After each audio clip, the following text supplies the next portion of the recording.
Did you know?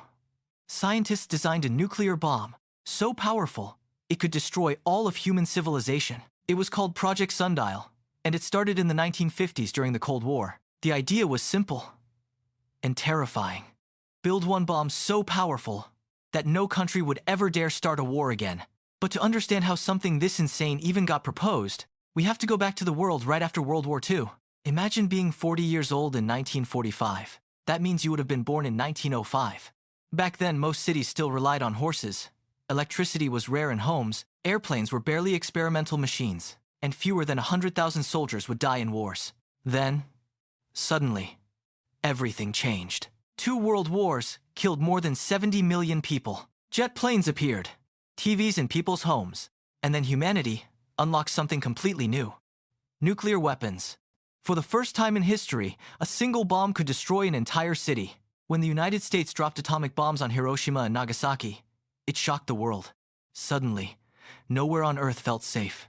Not the skies, not the oceans, not even the farthest cities. At first, the United States was the only country with nuclear weapons. There was even a brief moment where things could have gone differently. In 1946, the US proposed the Baruch Plan, which suggested eliminating nuclear weapons worldwide and putting atomic technology under international control. But countries didn't trust each other enough to give up that power. And just 3 years later, the Soviet Union detonated its own atomic bomb. The nuclear arms race had begun. In 1946, there were only 9 nuclear bombs on Earth. By 1960, there would be 20,000. Fear was pushing humanity to build more and more powerful weapons. And one scientist believed the answer was simple. If nuclear bombs were terrifying, we should build even bigger ones. Meet Edward Teller, a brilliant physicist who helped develop early nuclear weapons. He believed the bombs humanity had built were not powerful enough. Teller thought bigger bombs would actually make the world safer. His logic was cold, but simple. If weapons became so devastating that war meant total annihilation, nobody would risk starting one. So Teller pushed for something new: the hydrogen bomb. A hydrogen bomb works very differently from the atomic bombs dropped in World War II. Instead of just splitting atoms, it fuses them together, the same reaction that powers stars. But to start the reaction, it still needs an atomic bomb as a trigger.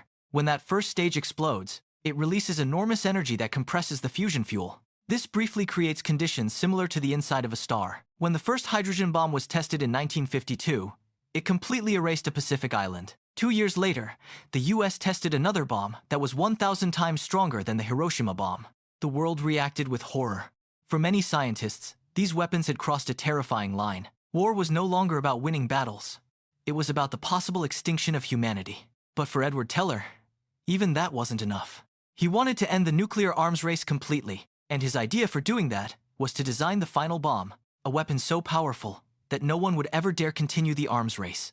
That project was known as Sundial. Teller envisioned a world where the sheer terror of such a weapon would force lasting peace. He believed that only by demonstrating ultimate destructive power could humanity truly appreciate the need for disarmament. His colleagues, however, were deeply divided by his extreme proposals. Some saw his vision as a dangerous escalation, risking accidental annihilation.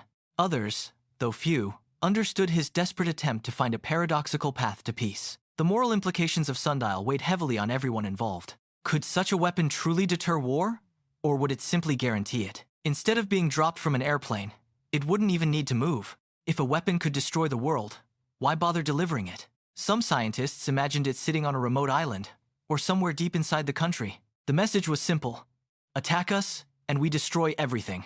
From what we know, Sundial would have weighed around 2,000 tons, about the weight of a massive cargo train, an unimaginable force. And its explosive power? About 10 billion tons of TNT. That's thousands of times stronger than all the bombs used in World War II combined. If such a bomb exploded, the fireball could reach 50 kilometers wide. Everything within hundreds of kilometers would instantly ignite, turning to ash. The explosion could trigger massive earthquakes, shaking the very foundations of the Earth. Huge fires would rage across forests, consuming everything in their path. And radioactive clouds would spread around the planet, poisoning the air. Scientists believe it could have caused a nuclear winter, dropping global temperatures. This would collapse agriculture worldwide, leading to widespread famine. In other words, human civilization might not survive such an event. Thankfully, Sundial was never built. Its terrifying potential remained theoretical. Even the US military eventually decided it was too extreme, too dangerous. But here's the unsettling truth that still haunts us today.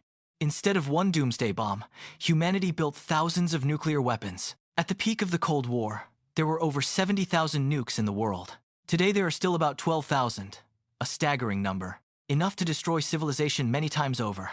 So while Sundial never existed in physical form, the world still built something close to its destructive power. Not a single doomsday bomb, but a doomsday machine, a collective threat. And that raises a question we still have to answer today.